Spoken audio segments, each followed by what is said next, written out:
Hello everyone, welcome to my YouTube channel R Square Pathshala. My name is Ravi Sani. Today we will be completing chapter 10 of 6th class History NCERT book, past one. The title of this chapter 10 is New Empires and Kingdoms. तो इसके बारे में हम जानेंगे। इससे पहले हमने 9 chapters कर चुके हैं। हम आप मेरे यूट्यूब चैनल पे प्लेलिस्ट में जाके आप past history 6th class NCERT history की प्लेलिस्ट में जाके पहली 9 वीडियोस आप देख सकते हैं।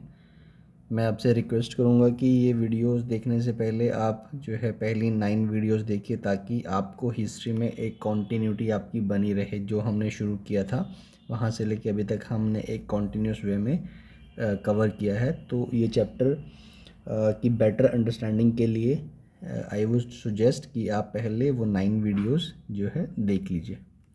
तो चलिए दोस्तों शुरू करते हैं। प्रशस्ति क्या होती हैं और उनसे हमें क्या सीखने को क्या हमें वो बताती हैं। प्रशस्ति एक बेसिकली एक संस्कृत वर्ड है जिसका नाम है इन द प्रेज। इसका मतलब है इन द प्रेज ऑफ, मतलब आप किसी की प्रशंसा में, किसी की तारीफ़ में अगर कुछ लिखते हो तो उसको प्रशस्ति कहते हैं संस्कृत में। ठीक है, लिखना मतलब इंस्क्रिप्शन एक स्पेशल काइंड की, स्पेशल तरह की इंस्क्रिप्शन जो कि किसी रूलर की प्रशंसा में लिखी गई हो, उसको प्रशस्ति कहते हैं। तो समुद्रगुप्त जो थे, हमें पता है कि वो फेमस गुप्ता रूलर थे, है ना, जिसके बारे में हमें इंस्क्रिप्शन से, लॉन्ग इंस्क्रिप्शन से पता चलता है। वो इंस्क्रिप्शन जो कि अशोकन पिलर जो है इलाहाबाद में, उस पर लिखी गई है। ये बेसिकली प्रशस्ति है जिससे हमें समुद्रगुप्ता के बारे में काफ़ी कुछ पता चलता है। और ये प्रशस्ति लॉन्ग इंस्क्रिप्शन जो अशोकन पिलर पे लिखी गई है, वो किसने लिखी थी? वो लिखी थी हरिसेना ने। हरिसेना जो है समुद्रगुप्ता की कोर्ट के एक पोएट थे और एक मिनिस्टर थे। ठीक है, उन्होंने लिखी थी ये। तो हमें पता है कि जो प्रशस्ति है वो रूलर्स के लिए कंपोज की गई थी, जैसे गौतमी पुत्र श्री शतकर्णी, है ना।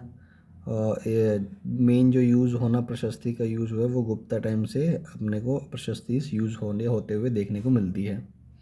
ठीक है, अब जो समुद्रगुप्तास प्रशस्ति है जो हरिसेना ने लिखी थी, उससे हमें क्या देखने को मिलता है? बेसिकली जो पोएट है वो किंग की तारीफ़ करता है, उसकी प्रशंसा करता है ग्लोइंग टर्म्स में, मतलब बढ़ा चढ़ा के जो है किंग की प्रशंसा करता है। जैसे वो किंग्स को एज ए वॉरियर बोलता है, किंग को बोलता है कि वॉरियर है, एज ए किंग है जिसने काफ़ी सारी बैटल्स जीती हैं, वो पढ़ा लिखा है, उच्च कोटि का पढ़ा लिखा है और कवियों में उत्तीर्ण है, कवियों में सबसे बेस्ट है।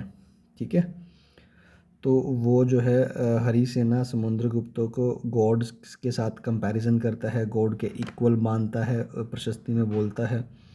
जो प्रशस्तिज होती हैं वो लॉन्ग सेंटेंसेस में लिखी गई थी। अब वो दिखाता है जो अशोकन पिलर पे इलाहाबाद में जो प्रशस्ति लिखी गई है, वो जो है समुद्रगुप्ता को वॉरियर बोलते हैं।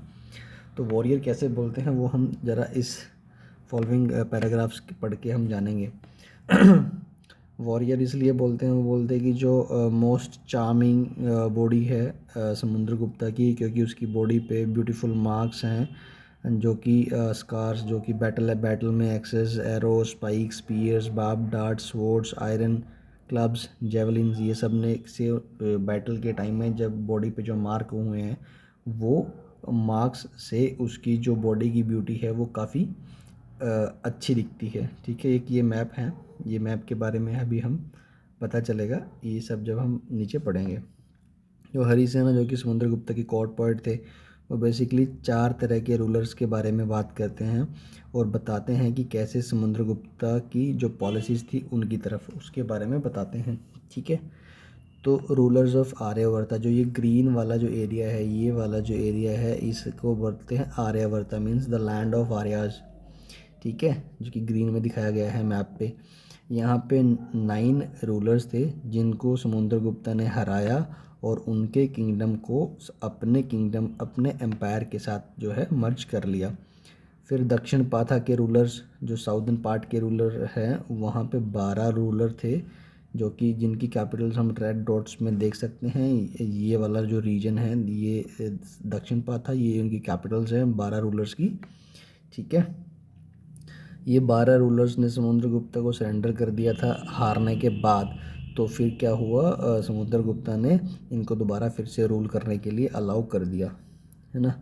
जो इनर सर्कल है नेबरिंग स्टेट्स का, ऐसे Assam, coastal Bengal, Nepal, number of गणा संघाज इन द नॉर्थ वेस्ट, जो कि पर्पल कलर में मार्क्ड है, ये वाला जो रीजन है, ठीक है, इनर सर्कल।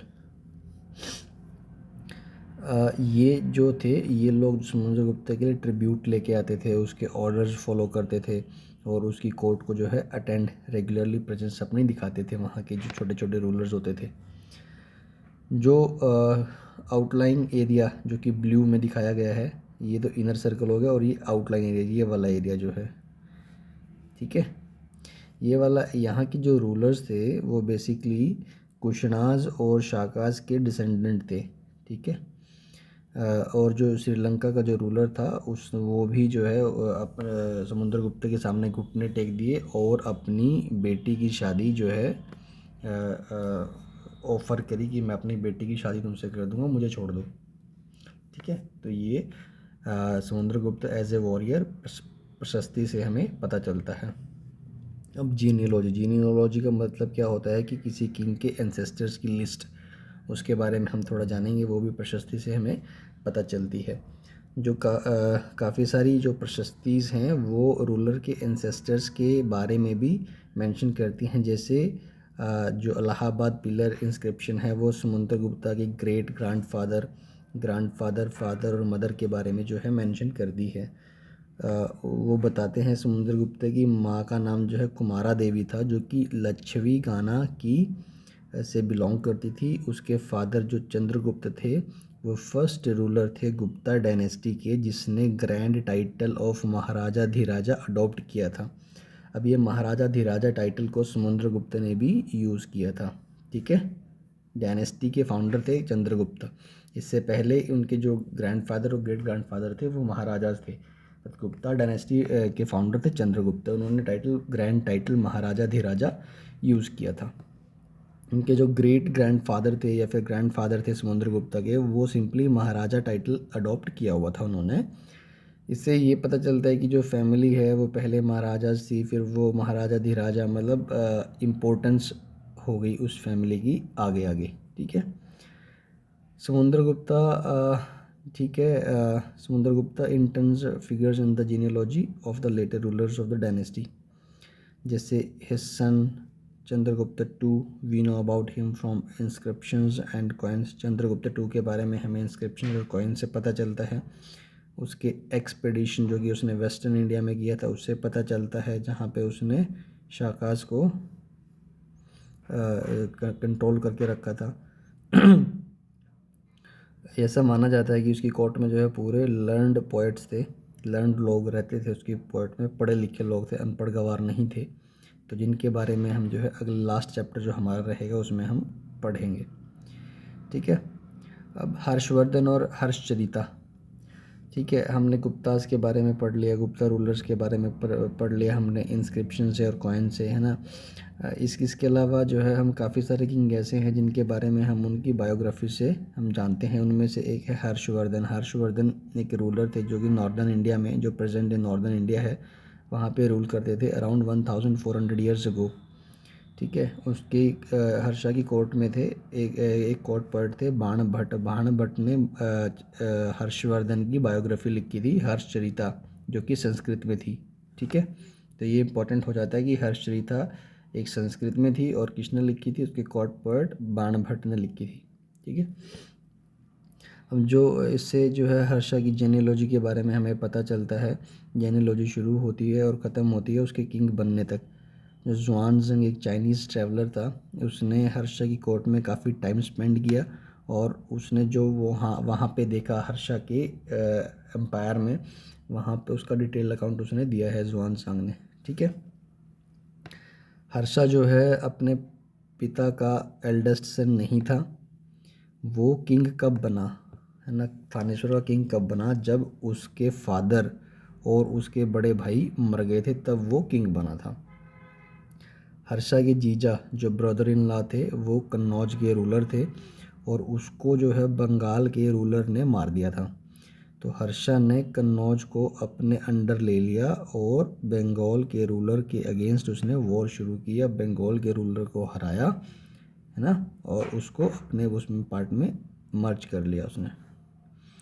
तो उसका जो ईस्ट का एक्सपीडिशन था, जिससे उसने मगधा को हराया और मगधा को उसने कंकर किया और बंगाल को भी ये दोनों उसके सक्सेसफुल, उसका ईस्टर्न एक्सपीडिशन सक्सेसफुल था, बट इसके अलावा बाकी जो उसके एक्सपीडिशन थे साउदर्न इंडिया में वो सक्सेसफुल नहीं रहे। जैसे उसने नर्मदा को क्रॉस करने की कोशिश की दक्कन में जाने के लिए, बट उसको जो है चालुक्यन डायनेस्टी के किंग थे पुलाकेशिन II, उसने उसको रोक दिया था वहाँ पे। ठीक है, अब हम पल्लवास, चालुक्यास और पुलाकेशिन्स प्रशस्ति के बारे में थोड़ा सा जान लेते हैं। जो पल्लवास और चालुक्यास थे वो मोस्ट इम्पॉर्टेंट रूलिंग डायनेस्टी थी साउथ इंडिया में इस पीरियड में, जब हर्षा वर्षा ये सब इसकी बात हो रही है। ठीक है, the kingdom of Pallavas, Pallava का जो किंगडम था वो जो है, जो कांचीपुरम जो उनकी कैपिटल थी, कांचीपुरम से लेके जो है कावेरी डेल्टा तक फैला हुआ था। और चालुक्यास का जो है वो रायचूर दोआब के अराउंड था, जो कि रायचूर दोआब कृष्णा और तुंगभद्रा रिवर के बीच में है, एक मोस्ट फर्टाइल रीजन हुआ करता था उस टाइम पे, आज भी है। इस रीजन को लेके ही अक्सर इनमें जो है एक दूसरे के ऊपर लड़ाइयाँ होती रहती थी। जो आईहोल है वो चालुक्यास की कैपिटल थी। हमने पल्लवास की कैपिटल देखी कांचीपुरम, चालुक्यास की आईहोल, जो कि कैपिटल होने के साथ साथ एक इम्पोर्टेंट ट्रेडिंग सेंटर भी था। ठीक है, ये एक रिलीजियस सेंटर भी डेवलप हुआ था जहाँ पे बहुत सारे जो है टेम्पल्स थे। पल्लवाज और चालुक्याज है वो एक दूसरे के क्षेत्र को, एक दूसरे के एरियाज़ को स्पेशली रेड करते रहते थे, एक दूसरे की कैपिटल सिटीज़ को अटैक करते थे, टेम्पल्स को अटैक करते थे, और वहाँ से जो वेल्थ होती थी टेम्पल से वो लेके चले जाते थे। उस टाइम पे क्या होता था कि जो किंग्स होते थे वो अपने एरिया में जो है बड़े बड़े टेम्पल्स बनाते थे और वहाँ पे वेल्थ रखते थे, जो डोनेट करते थे ब्राह्मण्स को और टेम्पल्स को। तो दूसरे रूलर जो है वो अगर किसी दूसरे किंगडम में अटैक कर रहे हैं तो वो सबसे जो है वो टेंपल पे भी अटैक करते थे, और टेंपल से वेल्थ को रेड करना और लूटना वो अपने आप में एक पावरफुल माना जाता था, क्योंकि टेंपल में से की सबसे ज़्यादा वेल्थ होती थी किसी भी किंग की, और टेंपल को कैप्चर करना, लूटना मतलब उसको तबाह करना होता था कि आप जो ग्रेटेस्ट पावर सिंबल है वही आपने कैप्चर कर लिया। ये अक्सर होता रहता था उस टाइम में के वॉर में। जो बेस्ट नॉन चालुक्यन रूलर है वो हमारे पुलाकेशिन II हैं, जिसके बारे में हमें प्रशस्ति से पता चलता है, जो कि उसके कोर्ट पोएट रवि कीर्ति ने कंपोज की थी। जो प्रशस्ति है वो उसके एंसेस्टर्स के बारे में बताती है उसकी 4 जनरेशन्स के बारे में बताती है, फादर टू सन। पुलाकेशिन जो है, पुलाकेशिन को जो किंगडम है उसके अंकल से मिला था। रवि कीर्ति के हिसाब से पुलाकेशिन ने ईस्ट और वेस्ट कोस्ट दोनों पे अपने एक्सपीडिशंस किए थे। इसके अलावा उसने हर्षा की एडवांस को चेक किया था, मतलब उसने हर्षा को नीचे दक्षिण में आने से रोक दिया था। जब हमने पढ़ा था कि नर्मदा को क्रॉस करने की कोशिश करी थी हर्षा ने, बट वो सक्सेसफुल नहीं हो पाया था, उसको रोका पुलाकेशिन II ने ही था, जो कि एक चालुक्यन रूलर था। एक इंटरेस्टिंग प्ले है पोएम की फॉर्म में, है ना, कि हर्षा का मतलब है हैप्पीनेस। तो रवि कीर्ति कहते हैं कि भाई हर्षा की पुलाकेशिन से डिफीट के बाद Harsha was no longer Harsha, Harsha जो है उसके बाद जो है खुश नहीं रहा, इसका मतलब ये है। इसीलिए एक इंटरेस्टिंग प्ले इसको बोलते हैं।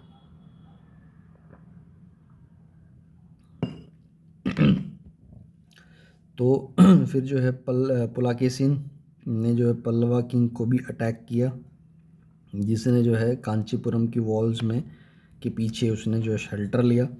बट जो चालुक्यन विक्ट्री थी वो ज़्यादा देर तक नहीं चली, थोड़े थोड़े टाइम की होती थी। वो उस पर अटैक करते थे, वो उस पर अटैक कर देते थे। अल्टीमेटली जो है उनकी जो विक्ट्रीज रहती थी वो शॉर्ट लिव्ड रहती थी, थोड़े थोड़े समय के लिए ही रहती थी। अल्टीमेटली क्या हुआ कि जो पल्लवास और चालुक्यास है, ये दोनों डायनेस्टी जो है ख़त्म हो गई और न्यू रूलर्स राष्ट्रकूटास और चोला डायनेस्टीज जो है वो इमर्ज होती हैं। ठीक है। अब उस टाइम पे जो किंगडम्स है वो कैसे एडमिनिस्टर हुआ करते थे, इसके बारे में हम थोड़ा जान लेते हैं, एडमिनिस्ट्रेशन सिस्टम के बारे में। जैसे अर्लियर किंग के बारे में हमने पढ़ा था कि भाई लैंड रेवेन्यू जो रिमेन था वो इम्पोर्टेंट था रूलर्स के लिए, और जो विलेज था वो बेसिक यूनिट ऑफ एडमिनिस्ट्रेशन था। यहाँ पे हमें क्या अलग देखने को मिलता है, अगर कुछ है तो यहाँ पे कुछ नई डेवलपमेंट्स हमें देखने को मिलती है।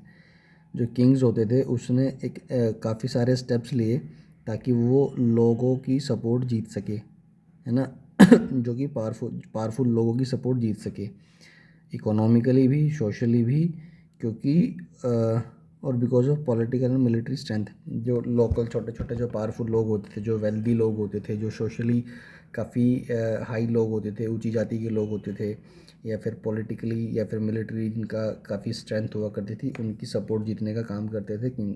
उसकी तरफ काफ़ी काम किया गया, है ना। जैसे इम्पोर्टेंट जो एडमिनिस्ट्रेटिव पोस्ट होती थी, है ना, वो हेरिडेटरी के हिसाब से होती थी, पहले हेरिडेटरी नहीं थी। इसका मतलब ये था कि सन जो है वो अपने फादर की पोजीशन को सक्सीड करेगा किंगडम में। जैसे समुद्रगुप्त में हरिसेना पर्ट थे, वो जो है महादंड नायका या फिर चीफ जुडिशियल ऑफिसर थे अपने फादर की तरह। उसके फादर भी जो है हरिसेना के फादर चंद्रगुप्त की कोर्ट में जो है चीफ जुडिशियल ऑफिसर हुआ करते थे। दूसरा कि एक ही आदमी एक के काफ़ी सारे ऑफिसर्स वो रख सकता है। जैसे हरिसेना महादंड नायका के साथ साथ वो जो है कुमार अमात्य मतलब इम्पोर्टेंट मिनिस्टर भी था, और एक संधि विग्राही का मतलब minister of war and peace. इसके पास 3 पोर्टफोलियो थे। सिंपल सा कहने का मतलब ये है इस यहाँ पे, ठीक है। जो आज के टाइम में हम पार्लियामेंट्री सिस्टम में देखते हैं कि एक मिनिस्टर के पास 2-3 पोर्टफोलियोज़ रहते हैं, 2-3 डिपार्टमेंट का वो इंचार्ज रहता है। यहाँ पे भी वैसा ही है, बस डिफरेंस ये है यहाँ पे हेरिडेटरी पोजीशन नहीं है, उस टाइम पे हेरिडेटरी पोजीशन हुआ करती थी, ठीक है।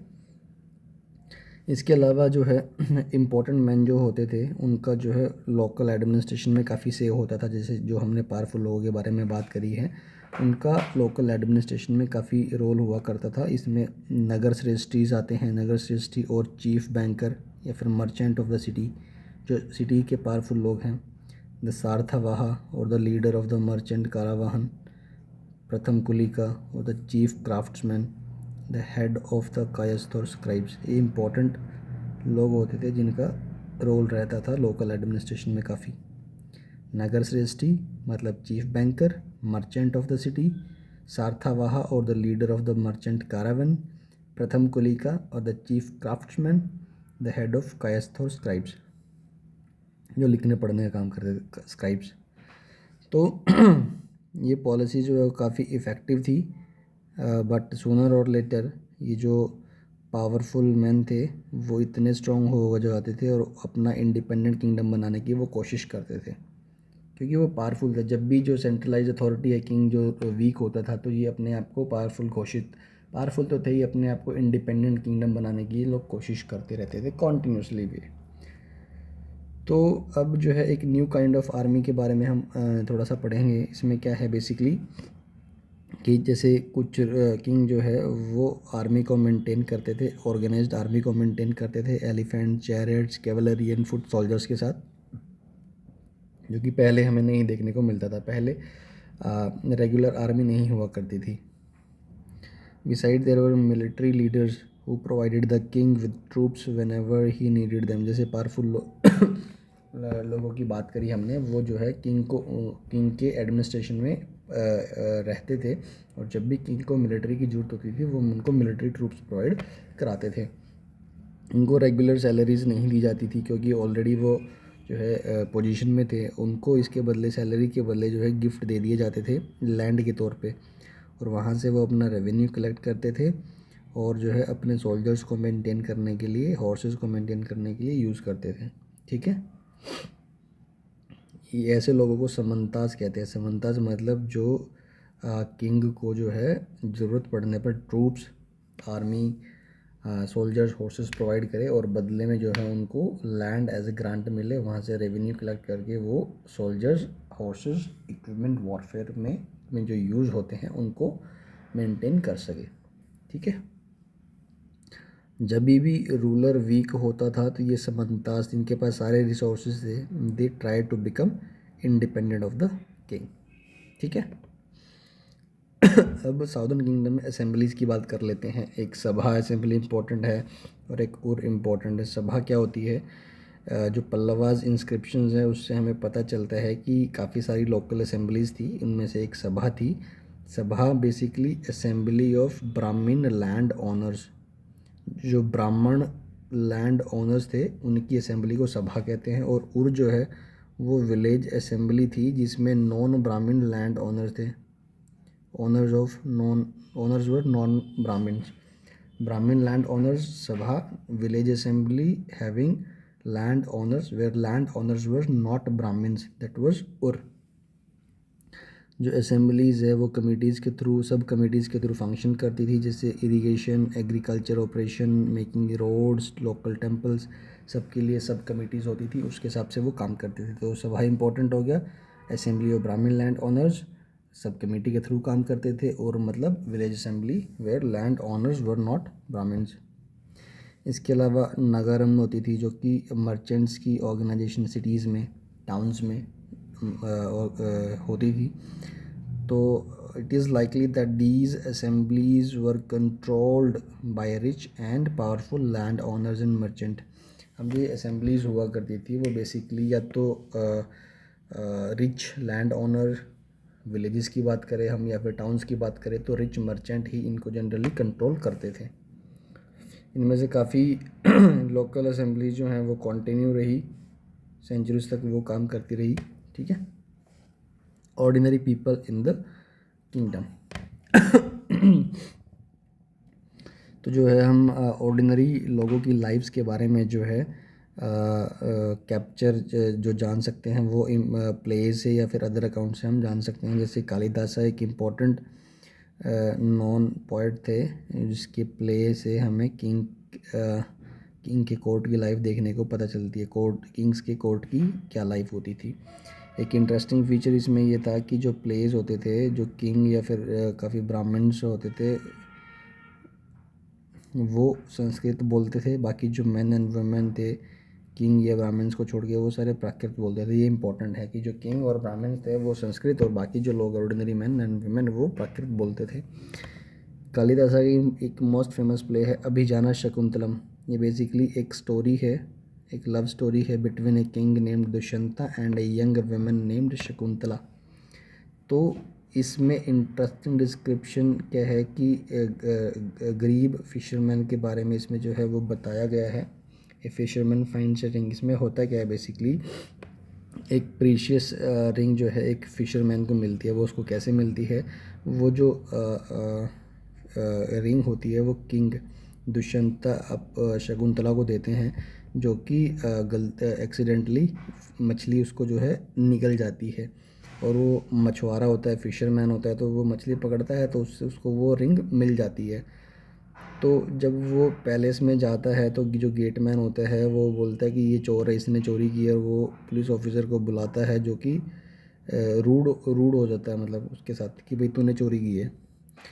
बल्कि लेकिन जब किंग को पता चलता है और उसने रिंग देखी तो वो बहुत खुश हुआ और उसने फिशरमैन के लिए रिवॉर्ड रख दिया।